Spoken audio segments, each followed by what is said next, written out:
Deus definiu isso aí para ter um propósito? Como é que o senhor entende essa questão? Como disse, é um tema difícil da gente pensar, porque nós temos esses dilemas, né? Se eu digo que Deus é o causador desse sofrimento, se eu digo que Deus é o responsável por esse sofrimento, pode ser que alguém possa ouvir a minha fala e dizer que... Então quer dizer que Deus, ele é mau. Porque se ele faz este mal, ele tem algo nele que não é tão bom assim. E não é esse caminho que eu entendo. Eu entendo que o sofrimento, que o mal, que aquilo que vem para prejudicar o homem, aquilo que vem para trazer dor ao homem, ainda que não seja o propósito de Deus de punir, de castigar, eu acredito que nesse sofrimento, que nessa dor, ainda assim existe uma possibilidade de Deus manifestar um propósito. Se eu digo que tudo está de forma solta e que as coisas podem acontecer de maneira aleatória, eu estou dizendo que existem coisas que Deus não está sabendo, ou que Deus não está agindo, ou que está fora do propósito de Deus. Não é o que eu penso. Eu penso que tudo aquilo que acontece, existe a ação de Deus. Olhando, por exemplo, o texto de Jó. Todo o sofrimento que Jó passa, a gente pode olhar e pensar assim, então quer dizer que Deus é mau, porque ele permitiu um filho passar por tudo que ele passou. Só que nós vemos que, por exemplo, no caso de Jó, no final existe um propósito. Então eu penso que ainda dentro desse sofrimento, que hoje nós não entendemos, lá na frente existe algum tipo de propósito da parte de Deus. Então, isso a gente pode entender, por isso que eu falo sobre ação de Deus e também propósito. Separar, porque fica muito mais claro, fica muito mais limpo entender. Como o senhor falou a respeito de Jó. Ali foi um propósito de Deus. Jó não sabia do diálogo entre Deus e Satanás. Então ele agiu daquela forma justamente para mostrar não só para Jó, mas para as nossas vidas que o Senhor é soberano e está acima de qualquer outra coisa. Você vê que o inimigo, ele tocou na família, nos negócios, nos filhos, enfim, em tudo isso, mostrando que Deus está acima de qualquer coisa. Ali eu vejo um propósito. Mas se nós pegarmos outras situações da Bíblia Sagrada, e aqui eu até posso deixar já de antemão, Gálatas capítulo 6, versículo 7 e 8, vai falar assim, ó: não vos enganeis, de Deus não se zomba, pois aquilo que o homem semear, isso também ceifará. Porque o que semeia com a sua própria carne, da carne colherá corrupção, mas o que semeia para o Espírito, do Espírito colherá a vida eterna. Então aqui eu vejo uma responsabilidade nas escolhas humanas. Jó não escolheu passar por isso que era um propósito do Senhor. Mas quantas vezes nós escolhemos, infelizmente, um relacionamento errado? Aí eu não posso culpar a Deus por uma escolha de um relacionamento na área conjugal. Estou sofrendo, mas ainda assim que eu sofra na área conjugal por causa da minha escolha humana e errada, o Senhor, ele pode agir com um propósito. Ali, por isso que eu falo sobre uma ação. Toda ação do Senhor, ela pode ser corretiva ou punitiva. Nesse caso, o Senhor vai usar esta ação corretiva para me trazer novamente no caminho do Senhor. Seja também das drogas, uma pessoa que sofre pelo vício da droga. O Senhor, ele não tem prazer, a própria palavra do Senhor diz que o Senhor não tem prazer nestas coisas. Mas ainda que ele não tenha prazer, isso não é um propósito, é uma escolha humana. O Senhor, ele age sobre uma ação, seja ela punitiva ou corretiva, para trazer esta pessoa para um propósito. E nós vemos essas coisas muito claras. Vamos supor, os decretos do Senhor, os sofrimentos, houve a queda, o pecado, a queda, houve também a escolha humana, houve a ação do mal, as injustiças humanas. O Senhor, sobre a sua presciência, ele esteve assistindo tudo isso, comandando e governando, mas não aprovando aquilo que o homem estava passando. Senão eu posso descaracterizar completamente a graça e misericórdia do Senhor. O Senhor é soberano, mas ele também nos deu, infelizmente ou felizmente, esta liberdade de fazer aquilo que é correto, mas também a capacidade de escolhas. E sobre essas escolhas eu vou realmente dar relatório, vamos dizer assim, entre aspas, esse relatório, entendeu? Ok, pastor Luciano. Vamos lá, nós somos aqui, acredito que nessa mesa só tem pastor local, pastor que dirige uma igreja. Sim. Então a gente faz velório, vai em hospitais, atendemos pessoas da nossa comunidade que passam por momentos difíceis. O que nós falamos para uma mãe que está enterrando um filho? Né? Uma mãe que está passando por um momento de luto. Um pai que está passando por um luto. Né? Um filho de forma precoce, que não foi pelo caminho errado, talvez ficou doente e veio a falecer. O que nós respondemos, por exemplo, para uma pessoa que está com o pai, está com uma mãe ou está com um filho internado no hospital, passando por um momento de luta? O que nós falamos para essa pessoa? Ela está sofrendo isso porque Deus permite ela passar por isso e Deus é poderoso para mudar o quadro. Deus não muda esse quadro, porque a pessoa lá ora, nós também oramos. Então Deus não age na vida dessa pessoa. Por que ele não age? Porque ele é poderoso para agir. O que eu respondo para essa mãe ou para esse pai? Que existe um propósito de Deus. Ainda que seja na dor, ainda que seja num momento difícil, essa mãe que está enterrando um filho, esse pai que está enterrando um filho, existe um propósito. Essa criança não nasceu por acaso. E esse sofrimento não vejo como aleatório. Mas ninguém sabe explicar esse propósito. Não sabemos explicar o propósito. João 13:7, tu não sabes o que faço hoje. Depois você entende, lá na frente você entende. Eu não dou resposta, mas eu entendo que existe algum propósito. Ainda que somente na glória eu vou compreender, mas existe algum propósito. Mas então, aí a gente vai entrar literalmente naquela teologia da retribuição, a teologia retributiva. Por quê? É o mesmo caso da passagem de João, capítulo 9, versículo 1 e 3, quando os discípulos chegam até um cego de nascença. Sim. E pergunta para o Senhor: Senhor, quem pecou? E o Senhor, ele dá uma lição justamente descaracterizando e desconstruindo todo essa ideia que nós estamos debatendo aqui. E aí ele fala: nem ele, nem os seus pais, mas isso é para a glória de Deus. O que o Senhor está falando? Porque antigamente, ou pela tradição, eles acreditavam que todo pecado tinha uma causa. Se tem uma causa, tem um propósito. E aí descaracteriza completamente genótipo, fenótipo, todas essas coisas que a gente precisa hoje, né? Que nós temos essas ferramentas e essas habilidades para entender, colocar de uma forma correta. No caso que o senhor colocou como exemplo, né? Esse rapaz. Nós, como pastores locais, entra muito mais a psicologia pastoral do que propriamente uma teologia. Exemplo, alguém morreu infelizmente no crime, aí você é convidado para fazer o culto fúnebre. Jamais, eu até ensino lá na ITUPV, que jamais a pessoa pode falar: olha, essa pessoa infelizmente não é necessário orar porque essa pessoa já está realmente no inferno. Não se deve. Então a gente age com uma psicologia pastoral, né? Porque a salvação é departamento de Deus. Quando eu vejo uma pessoa com uma doença que não pediu, que não sabe, que, enfim, existe realmente um propósito, sim, mas também existe uma causa. Então a gente precisa separar todas essas coisas, senão o que vai acontecer? Nós vamos deixar a nossa vida nos levar, como um poeta do secular aí canta, deixa a vida nos levar, porque daí não adianta mais orar, porque tem um propósito. Se eu bati o carro, tem um propósito. Se eu saí com o pneu furado e estourei a minha roda e tal, não, tem um propósito. Se eu falei mal de alguém e alguém veio me bater, tem um propósito. Não, a gente começa então a tirar a responsabilidade humana, e hoje a geração que nós estamos inseridos é isso. Eu creio que o senhor é homem de Deus, não está pensando, mas eu só estou colocando na mesa para que os nossos ouvintes venham entender. Nós estamos vivendo diante de uma geração completamente irresponsável, que não toma responsabilidade. Então, quer dizer, Deus é culpado por ele se esfriar, Deus é culpado por as coisas acontecerem de ruim. Então, isso pode ser também um apoio. Não, então se eu estou vivendo assim é porque Deus, esse sofrimento que eu estou vivendo tem um propósito. Existem sofrimentos que é um propósito de Deus, que é justamente a correção pedagógica, punitiva. Todo sofrimento, quero até separar aqui para te passar a palavra.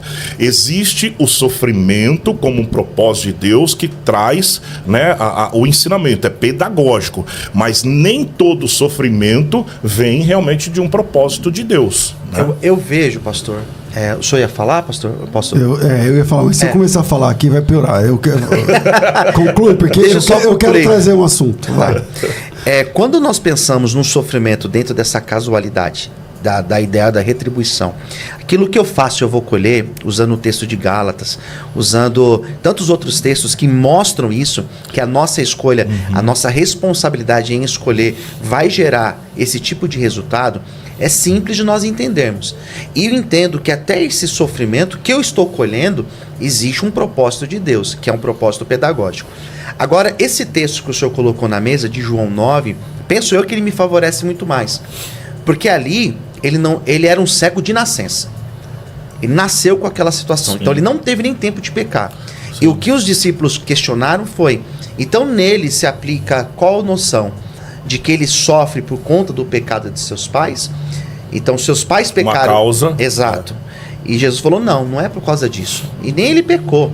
É para que a glória seja manifestada. Qual que era o propósito daquele sofrimento? Que a glória de Deus fosse manifestada. O que eu penso é exatamente isso, pastor. Que essa ideia da retribuição, ela não é tão segura. É tanto que o livro de Jó, ele questiona essa noção de retribuição. Porque o próprio texto de Jó, e o próprio Deus assegura, no capítulo de número 1, Deus fala para o diabo, é um homem fiel, ele é um homem justo, ou seja, ele é um homem que, se for pensar na teologia da retribuição, ele deve receber o favor de Deus. Sim. E em Jó aplicou-se totalmente o contrário. Apesar dele ser bom, correto e honesto, ele colheu problemas para a sua vida. Então o que esse texto está dizendo? Está desconstruindo essa noção da teologia da retribuição. Penso eu que no sofrimento de Jó, como no nosso, existe o propósito. Ainda que não seja essa retribuição, mas é o propósito da glória de Deus ser manifestada. Foi o que eu coloquei, esses dois textos, tanto o de Jó, como eu falei, que existe um propósito que é diferente, né? A ação do Senhor ali, como também o cego de nascença, eu coloquei justamente para falar dessa teologia da retribuição, né? Colocando ali que não houve uma causa, mas também um propósito. Então, assim, existe sofrimento que tem um propósito do Senhor, mas nem todo sofrimento é um propósito do Senhor. Que nem a gente vai, né, colocar aqui, não vou caminhar para o lado de calvinismo, que eu sei que o senhor, né, não adota isso, mas olha só que interessante. Mateus 23:37, que todos nós conhecemos, quando o Senhor Jesus fala, Jerusalém, Jerusalém, que mata os seus profetas e tal. Daí é muito interessante ver quantas vezes quis eu reunir os teus filhos. Então, assim, e o versículo continua. É interessante porque o próprio Senhor Jesus, ele está dando muita clareza sobre esta causa. Quer dizer, qual era o propósito de Deus sobre a nação de Israel? Que ela vivesse no centro da vontade do Senhor, aceitando, tendo comunhão, obedecendo, enfim, servindo. Mas não foi isso que aconteceu. Então aconteceram muitos sofrimentos, infelizmente muitas matanças, guerras, enfim. Por quê? Porque eles estavam literalmente fora do propósito. E o que o Senhor fez?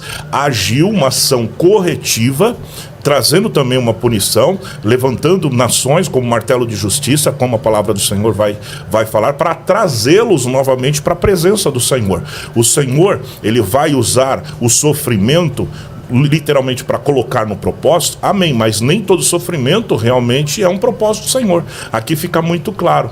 E depois a gente pode falar de outros textos que vão corroborar naquilo que a gente está falando, naquilo que eu estou falando, né? Eu não consigo pensar que todo sofrimento existe um propósito, porque senão a gente vai passar para, né, aquela teodiceia de que o Senhor é criador do mal, e nós sabemos que Deus não criou literalmente o mal, né? No primeiro século você tem o trilema do Epicuro, vocês devem saber. Sim. E aí ele fala o seguinte, mais ou menos, ele trabalha a questão dos homines, né, da onisciência, da onisciência, da onipotência e da onibenevolência. Ele fala o seguinte: se Deus é onipotente, quer dizer que ele tem todo o poder. Sim. Se Deus é onisciente, quer dizer que ele sabe tudo. E se Deus é onibenevolente, quer dizer que ele sempre quer o bem. Deus é bom, Deus é amor. Aí ele fala assim, essas coisas não batem, porque diante do sofrimento. Quando você vê um sofrimento, eu dei o exemplo da criança que foi violentada, ou sei lá, um assalto, um roubo, sei lá. Aí ele fala o seguinte, ou Deus é bom? Ele fala, então ele quer livrar o cara daquela situação. Então ou ele quer e não pode, então ele não é onipotente, Ou ele quer, pode, mas ele não sabe, ele não sabia, então ele não é onisciente. Ou então ele não quer, né? Ou então ele é todo poderoso, ele é onisciente, ele só não quer, ele só não gosta de você. Ou então ele é incapaz de impedir. Então, ou ele não tem poder, ou ele não sabe tudo, ou ele não está afim de livrar você. E aí, esse trilema do Epicuro gerou, até hoje, né, causa, porque se você não analisar com calma, você fala, faz sentido e tal. E aí acaba em heresias piores, né? Mas, diante disso, o que vocês... O senhor fala assim, não tem propósito, nem tudo tem propósito, mas aí Deus pode no livro porque... Como é que... Então, sobre essa tese, vamos colocar até como tese de Epicuro, né? Então, assim, olha só como é que é o erro comum que muitos pensam e vão por esse caminho. O erro comum, Deus causa tudo. Qual é a correção bíblica? Deus governa tudo. Outra coisa, soberania. Erro comum, controle absoluto casual. Qual é a palavra bíblica? Autoridade suprema. Sofrer é um propósito. Na correção bíblica, sofrer pode ser uma consequência. Então, essa tese que nós estamos também colocando aqui, ela cai por terra porque existem muitas teologias, vamos dizer assim, mas a teologia mais limpa é a teologia bíblica. Não é aquilo que eu penso, aquilo que eu acho, ou que aquilo que os homens que contribuíram muito com a história colocaram e que tem realmente dissensões, divisões, enfim. O pior erro é que Deus causa tudo. E, infelizmente, muitos reformados agem e pensam desta forma, como uma causa célebre que todos falam, né, sobre as torres gêmeas, sobre o Covid. Então Deus literalmente causou todas essas coisas. Não. Primeiro nós precisamos saber a respeito de hamartiologia.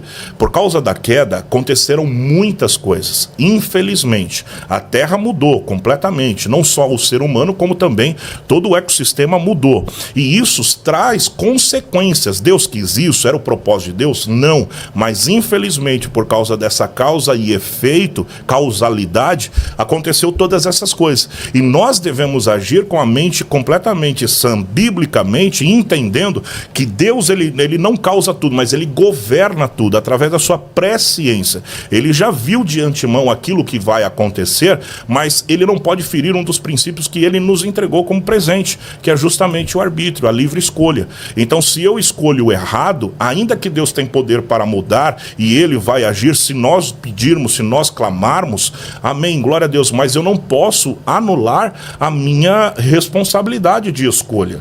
Okay, pastor, deixa eu pensar algo aqui, pastor. Então, assim, eu cometo erro porque eu sou responsável pelos meus atos. Deus... Não, assim, vamos começar de novo. Tá. Deus tem, o Senhor, nós sabemos aquilo que é certo e que é errado pela lei moral. Sim. Independente de religião, lei moral. Certo. Eu sei o que é certo, eu sei o que é errado. Mas eu escolho fazer aquilo que é errado. Daí pronto. Aí... Bom, então eu cometo esse erro, sim, tendo ciência, e eu sofro por conta disso. Sim. Eu sofro. Deus, ele permite eu passar por sofrimentos, e nesse sofrimento ele vai agir de forma pedagógica comigo. Sim. Esse sofrimento, qual é o propósito dele? Então, aí que tá. Nesse sofrimento, essa ação eu não vejo como propósito, vejo como uma ação de Deus para colocar-nos no propósito dele.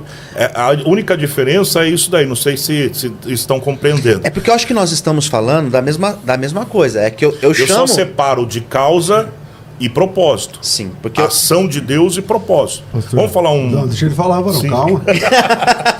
É que ele é grande assim, ele quer me intimidar. Escrever aqui também que é debate, não é um boxe. Graças a Deus. Então, assim, eu cometo erro, e eu sofro por conta desse erro.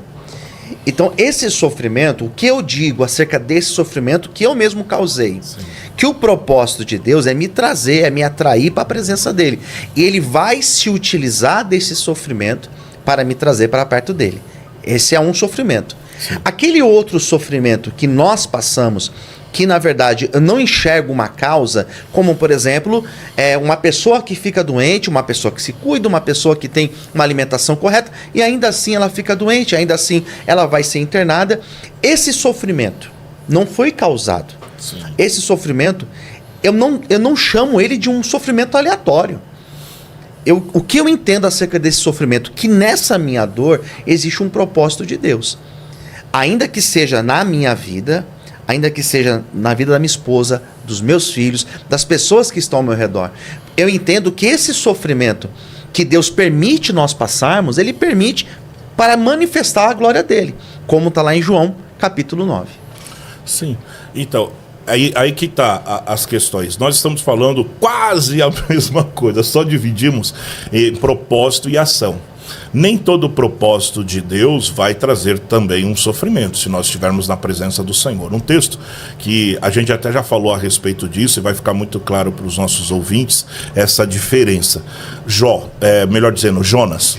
Qual era o propósito de Deus sobre a vida de Jonas? Ir para uma terra, né, Nínive, que era ímpia, pregar sobre o arrependimento. Ele está em Jope, ele não quer ir, tal, luta, quer dizer, ele já atua com a sua livre escolha, eu não vou, entendeu? E ele vai então para Tarsis, comprar passagem e tal, e o que acontece? Acontece toda aquela situação para ganhar tempo do navio e tal, vai ao naufrágio, ele é engolido por um grande peixe, quer dizer, todo esse sofrimento de Jó não era um propósito de Deus, o propósito de Deus era para ele ir a Nínive ministrar. O porquê então ele saiu? Causou esse sofrimento. O que o Senhor fez? Ele agiu. Aí entra a ação corretiva do Senhor para trazer literalmente Jonas para dentro do propósito de Deus. Então eu vejo muito claro na Bíblia Sagrada essas questões. Se nós estamos no centro da vontade do Senhor, direcionados e aceitamos o propósito, ainda que venha um sofrimento, esse sofrimento também é para crescimento. É como o apóstolo Paulo vai dizer, que toda tribulação deve produzir perseverança, a perseverança a esperança, a esperança a experiência. Então isso deve produzir frutos nas nossas vidas, para que nós possamos crescer. Esse sofrimento, a ação corretiva do Senhor, e também, claro, permitiu que ele sofresse, trouxe Jó literalmente para o propósito. Mas o sofrimento do peixe, do naufrágio, não era o propósito do Senhor. O propósito do Senhor era só que ele estivesse em Nínive pregando. Mas eu vejo, pastor, por exemplo, que Jonas não surpreendeu Deus. E o que aconteceu com Jonas, Deus já sabia. Deus já sabia.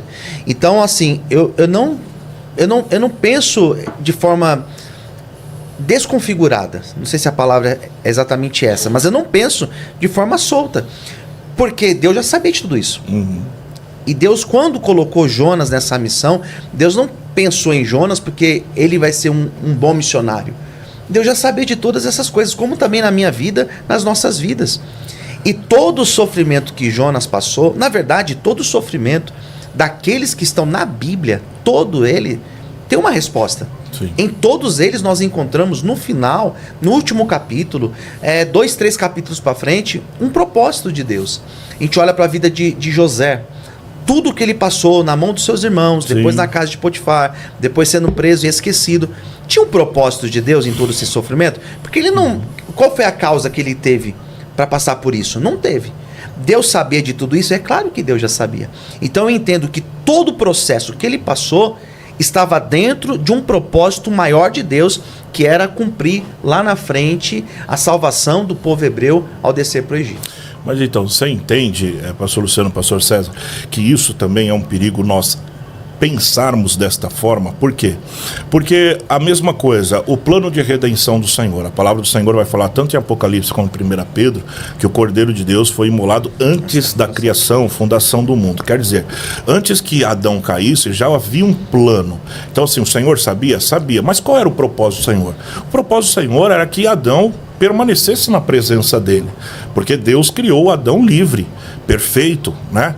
Deu a ele a Eva, enfim, como ajudadora, né? Aquela que veio para somar, enfim. Mas o que aconteceu por causa da escolha?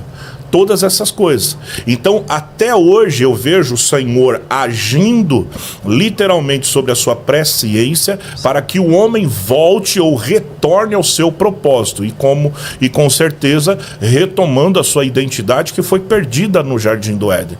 Então, assim, eu consigo ver muito claro e mais fácil até, não descaracterizando nada, mas pelos próprios textos bíblicos, né? Como eu dei falei a respeito de Jonas, como o próprio Senhor Jesus. A palavra do Senhor vai dizer, e o Espírito Santo de Deus me ungiu, né? Para quê? Para curar e tal. Quer dizer, se o Senhor tivesse prazer no sofrimento, o Senhor Jesus estaria contra Deus.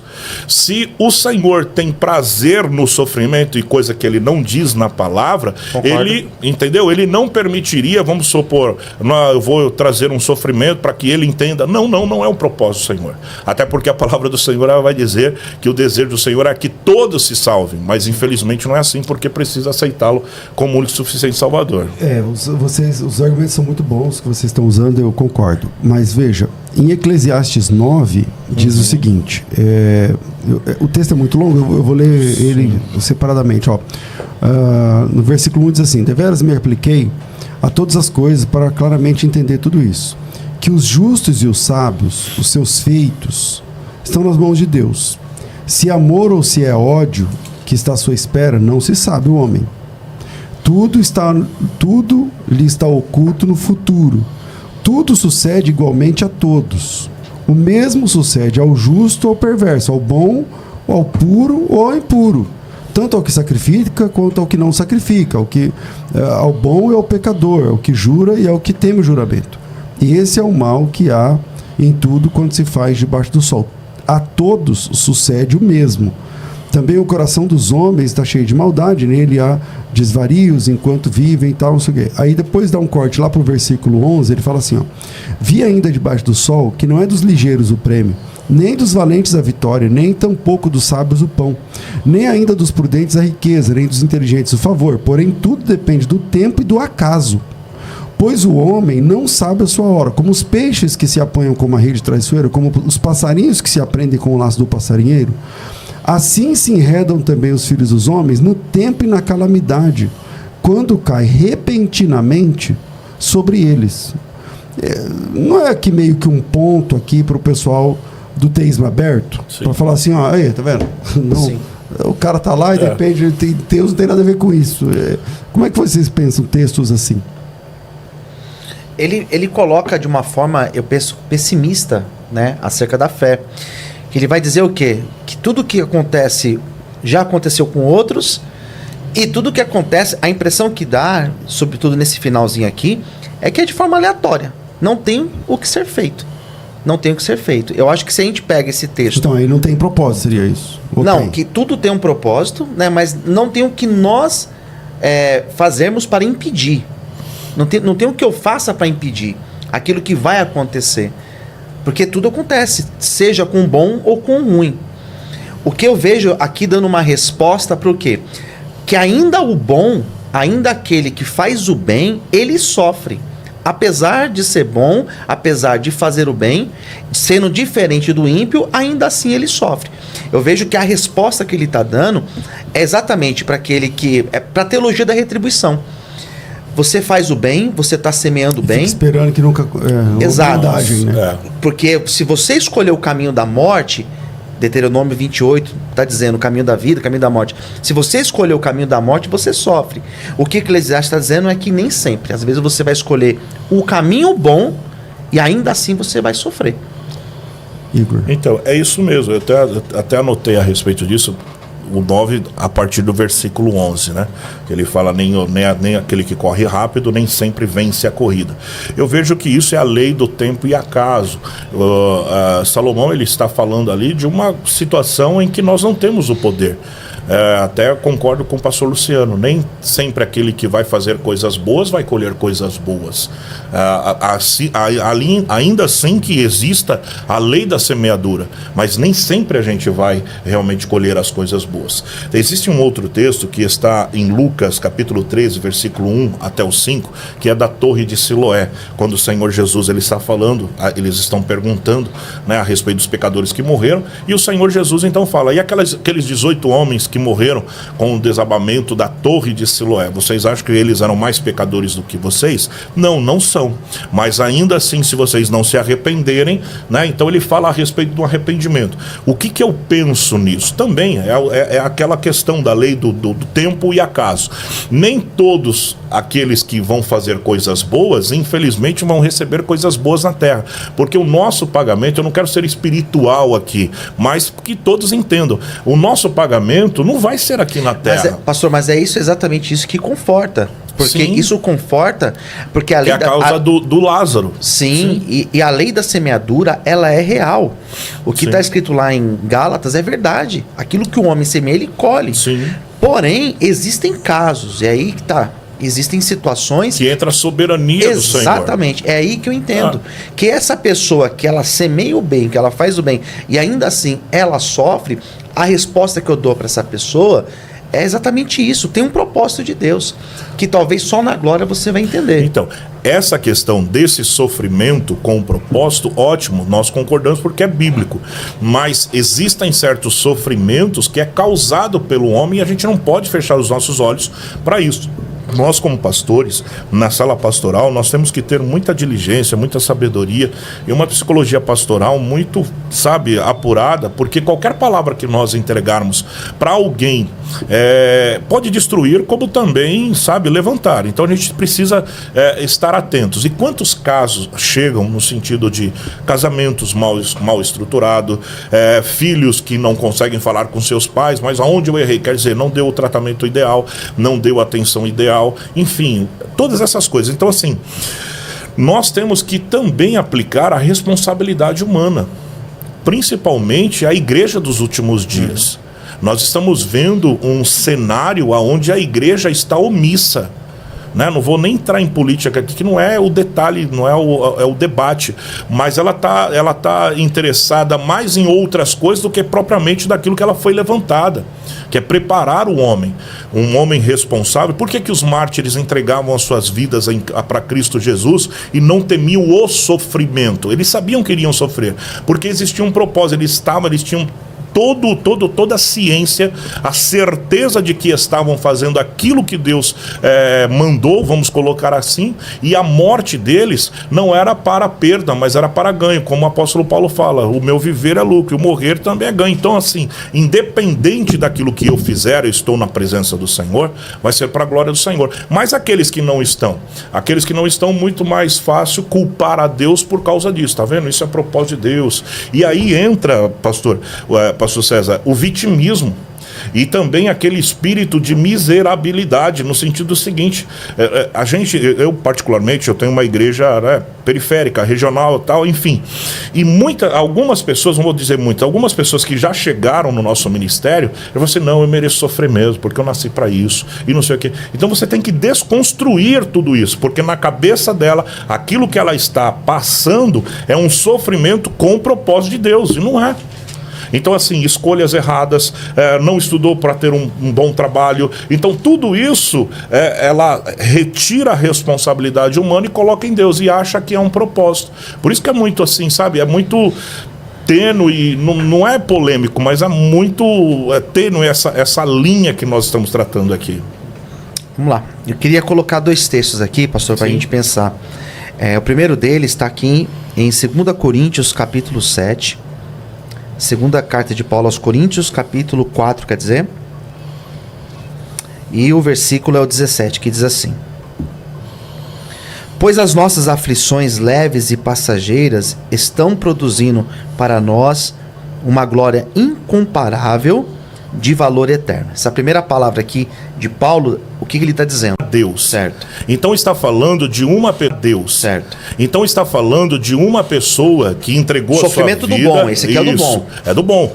Sofrimento com propósito. Nós não podemos descartar este sofrimento que o Senhor está falando, tanto em 1 Coríntios, sobre os desígnios das aflições e tal, como em Romanos 8, está falando daquele homem e daquela mulher que entregou a sua vida para Cristo Jesus e que talvez está sofrendo por perseguição do Evangelho. Isso tem um propósito. Eu estou falando do sofrimento causado na escolha e na responsabilidade humana. Eu não posso culpar a Deus sobre as minhas escolhas. Esses 2 textos cooperaram comigo porque está mostrando sobre aflições e sofrimentos como um propósito daqueles que amam, daqueles que estão na presença do Senhor. Não tem problema nenhum aí. Sim. Eu estou falando de pessoas que infelizmente vivem uma vida completamente desregrada, longe do Senhor e que têm certos sofrimentos, né? Existem 3 pontos aqui. Eu não sei se ele favoreceu tanto ao Senhor, porque assim, no meu ponto de vista, o sofrimento daquele que é mau é muito compreensível. sofrimento daquele que está longe de Deus, que está causando. Então, assim, esse sofrimento é muito fácil da gente entender qual que é o propósito de Deus. Deus permite ele passar por isso, porque através desse sofrimento, essa pessoa ela pode se despertar para Deus. O sofrimento do bom, esse não tem explicação. De um pai, de uma mãe que serve a Deus, que ensinou o filho e ainda está sofrendo. Para o sofrimento desse, está aqui a resposta. Sim. Está aqui a resposta. Sim. E sofre porque existe um propósito de Deus. Porque o do mal é muito simples de explicar. Por que o mal está sofrendo? Porque ele está fazendo mal. É uma consequência da sua escolha. Sim, mas aí, pastor Luciano, a gente vai criar espantalho em cima daquilo que o Senhor está falando claramente. Vamos supor, uma pessoa, 3 pontos aqui. Primeiro, daqueles que amam a Deus. Aqueles que amam a Deus vão sofrer perseguições, retaliações, como a palavra do Senhor diz. E o que Paulo fala em 1 Coríntios? Não vamos desanimar. Nós não podemos desanimar sobre isso. Até Pedro vai falar que é o mesmo sofrimento que vocês estão tendo, muitos outros estão tendo também. Então você não é o melhor do que os outros. Então isso já traz a consciência de que aquele que está na presença do Senhor deve resistir. Deve ser um homem de Deus, uma mulher de Deus. Glória a Deus. O segundo ponto é aquele que não serve ao Senhor ainda. Então ele é responsável pelas suas escolhas, enfim. O terceiro ponto é aquele que serve ao Senhor, mas ainda assim faz escolhas erradas. Eu já fiz escolhas erradas e oro a Deus para não fazer mais. Sim. Mas o nosso coração é complicado. Mas usando a tua fala, pastor, o senhor está colocando 3 tipos de pessoas. Porque existe. Né? E tem a quarta. Não, pode... A quarta eu vou até acrescentar. Sim. Aquele, como o senhor falou, que está na presença do Senhor e de repente é acometido por um câncer. Sim. E aí, o que falar para uma pessoa? O senhor está colocando 4 tipos de pessoas que eu acredito que existem, talvez pode ser que existam até mais. Sim. E para o sofrimento dos 4, o senhor trouxe um propósito. O senhor mesmo explicou. Para cada um deles teve um propósito. Uma causa, exato, mediante um propósito. Uns para se despertar, outros para provar sua fé, para ele resistir, para ele ir até o fim, outros para trazê-lo para o propósito de Deus. Ou seja, para cada um desses sofrimentos teve um propósito. É nisso que eu acredito. Então, mas vamos lá, eu acho que vocês colocam de um jeito, porque, por exemplo, né? Tudo tem uma explicação, então tem esse propósito, então tá resolvido. Só que Deus, quer dizer, esse propósito, ele é claro? Não. Nem sempre. Então não é propósito, né? Nem sempre ele é claro. Tipo assim, por exemplo, qual que é o propósito? É o sofrimento. Ele falou de um câncer difícil, não sei o que, tá. Ok. Aí você fala assim, não, tem um propósito. Tá, eu sei desse propósito? Nem sempre. Tá, eu vou morrer sem saber. Então, às vezes sim, às vezes sim. Às vezes, pastor, não é nem diretamente nas nossas vidas, porque existem propósitos de sofrimentos que eu passo, por exemplo, que certamente os meus filhos, ou a minha esposa, ou as pessoas da minha comunidade, eles são edificados por isso. É o exemplo daquele mártir, que ele sofreu, o Estevão, que sofreu, que passou. O exemplo de Estevão, por exemplo, serve para mim e para todos nós. Serve para aqueles que vieram depois dele. Então eu acredito, o exemplo, pastor, de Ananias e Zafira, do temor que veio na comunidade depois disso. Isso teve um propósito. Teve um propósito. Que talvez, qual foi o propósito na vida dos dois? Então, agora, na comunidade por exemplo, a escravidão no Egito. O povo foi lá para o Egito, e eles não tinham caído. Revelação. Não, eles não tinham feito nada contra Deus. E eles ficaram 400 anos escravos. Israel era um clã com 70 e poucas pessoas. Um deles ficou governador no Egito, revelou lá, Deus mostrou o sonho de Faraó, não sei o quê. Aí ele falou, meus pais nessa fome aí. E aí o faraó falou, não, traz seus pais para cá. Ele chegou lá, festa, tudo bem, alegria, não sei o quê. Aí a Bíblia diz que ele levantou um faraó que não conhecia José, pronto, acabou. Aí agora eles ficaram escravos por 400 anos. Qual que é o propósito? Pode falar. Não, o que eu penso, né, nesse caso, o propósito de Deus era enviar o Salvador. Era enviar o Salvador. E a partir desse sofrimento, surgiu a nação, e daí veio a revelação de Jesus lá na frente. Então eu vejo que todo esse sofrimento, desde o Antigo Testamento, era para revelar Jesus. Eu vejo também que todas essas questões que aconteceram, primeiro foi para proteger o povo, inicialmente, com José ali como governador, mas depois o que acontece? Nós vemos pela própria palavra que o povo, que era para ser um exemplo para outras nações, infelizmente começou a idolatrar outras coisas, então saiu do propósito. E quando se sai do propósito, abre brechas para muitas coisas. Sim. E aí, por isso que eles ficaram, então, 40 anos. É a mesma 400 anos. É a mesma coisa quando Moisés retirou, né, com a mão de Deus, o povo do Egito. Então, o que acontece? Qual era o propósito? Nós estudamos a geografia bíblica, em média, dava uns 40, 50 dias do Egito para a Terra Prometida. Mas o Senhor cegou a mente deles, a visão deles, para que eles pudessem dar 40 anos na Terra. Por quê? Por causa que tinha eles coração obstinado, né, cerviz dura, não acreditava, murmurava. Então qual era o propósito? Levá-los para uma terra prometida. Mas por que não levou? Por causa da dureza do coração. Qual foi a ação corretiva? Por isso que é muito claro. A ação corretiva, qual era o propósito? Levar para a terra prometida. Qual foi a ação de Deus? Permitir que eles andassem 40 anos para que aquela geração corrupta, infelizmente, morressem, para que nascesse uma geração, né, mais temente a Deus aí.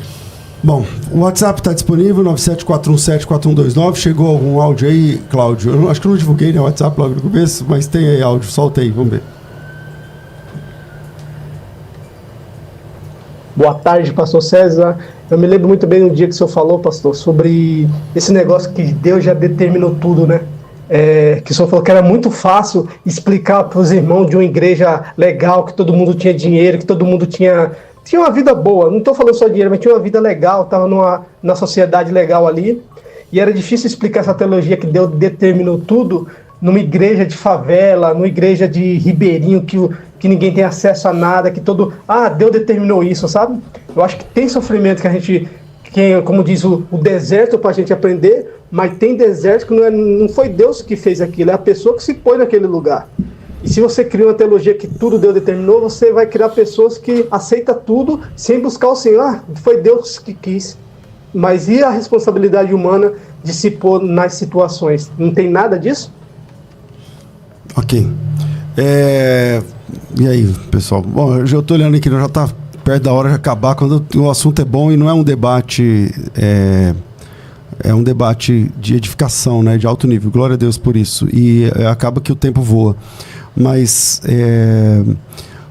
eu sei que vocês não são calvinistas, né? Não tem essa coisa do determinismo e tal, mas é uma situação complexa. Você pega, por exemplo, o adultério de Davi. Aí o marido da Batseba, como ele chamava? Urias. Aí Urias morre. Qual que é o propósito? Aí o Urias morreu. Então, e qual que era o propósito para ele? A Bíblia ela fala da própria Bíblia, ela explica a própria Bíblia. Nos anos em que os reis saíam para a guerra, aí ela faz uma vírgula, Davi ficou no seu palácio. Quer dizer, ele era rei, ele deveria ir para a guerra. O propósito era ir para lá. Tudo bem que ele ficou, mas ele deveria cuidar do seu coração. Qual foi ali? O que aconteceu? Ele saiu do propósito. Era para ele estar na guerra, guerreando. Mas infelizmente ficou, deu brecha para que tudo aquilo acontecesse. Bom, eu acho que o assunto do sofrimento é um problema da igreja atual, porque a nossa igreja no Brasil, e aí presta bem atenção no que eu vou falar, eu preciso ter muita responsabilidade para falar o que eu vou falar. Não importa se é batista, presbiteriana, assembleia, pentecostal, não é pentecostal, congregação, não sei o que lá. A verdade é que a nossa igreja não treina as pessoas para perder. A nossa igreja não ensina os irmãos a sofrer, como atravessar o sofrimento. Verdade. Entende? Então, por exemplo, nós enfrentamos um câncer de um casal na igreja terrível. É uma irmã chamada Luana, ela partiu no câncer. Você lembra, né? Ela foi assim, mais de 3 anos lutando, não sei o que, estava 30 e poucos anos, esposa de pastor, bênção e tal. E aí eu ia conversar com ela e tal. E aí eu fui preparando ela para a morte, né? Porque ela ia falecer. Não ia ter só um grande milagre. Ali metástases, câncer em tudo quanto é canto do corpo e tal. Um bebezinho que nós acabamos meio que adotando, que é o Davi, tá sempre com a gente. Esse bebê que você vê aí comigo é filho desse casal. E veja, e aí tá, e o que eu falo? Ela tá deixando uma criança de 2 anos. Aí eu tenho que falar como? Qual é o propósito? Então... É difícil, pastor, porque às vezes a gente tem a tendência, da tentação de querer responder tudo. E casos assim, qual a resposta que a gente dá? Não tem. O que a gente pode fazer é trazer a esperança para a pessoa. E preparar a pessoa. Exatamente. Dar esperança, a grande esperança nossa. E aí que é uma falha de fato da igreja. Essa teologia triunfalista, sempre triunfalista, isso é um problema. Porque as pessoas não estão preparadas para o luto, não estão preparadas para o sofrimento, para o câncer. Para a perda. E não importa a denominação hoje em dia, tá? Não importa a denominação hoje em dia, a pegada é sempre essa, de ninguém está preparando, ninguém fala sobre como lidar com o sofrimento. Tipo assim, quando uma pessoa tem um sofrimento, mesmo, não, esconde isso aí e tal. É uma vitória, vem contar. Conta para todo mundo aplaude, não sei o quê. O irmão está sofrendo, não, sofre quieto, porque o pessoal tem que entender que isso aqui é só de vitória. Não é assim, entendeu? É interessante que, assim, o apóstolo Paulo, em todas as suas cartas, ele fala muito sobre sofrimento. Mas em Efésios, que é talvez um livro de batalha espiritual que muitos usam, ele vai falar o seguinte: revesti-vos de toda a armadura de Deus para que podeis resistir o dia mau. Então nós estamos nos envolvendo com Cristo. Claro que nós recebemos bênçãos, mas nós temos que estar preparados para o dia mau. E é aquilo que o senhor está falando. Você acaba de assistir mais um corte do Mundo Cristão. Não esqueça de deixar um like neste vídeo, escrever sua opinião nos comentários e se inscrever no canal. Ei, rapidinho aqui, se você quer começar a ganhar uma renda extra com o YouTube e as redes sociais, acesse o link fixado nos comentários ou na descrição desse vídeo.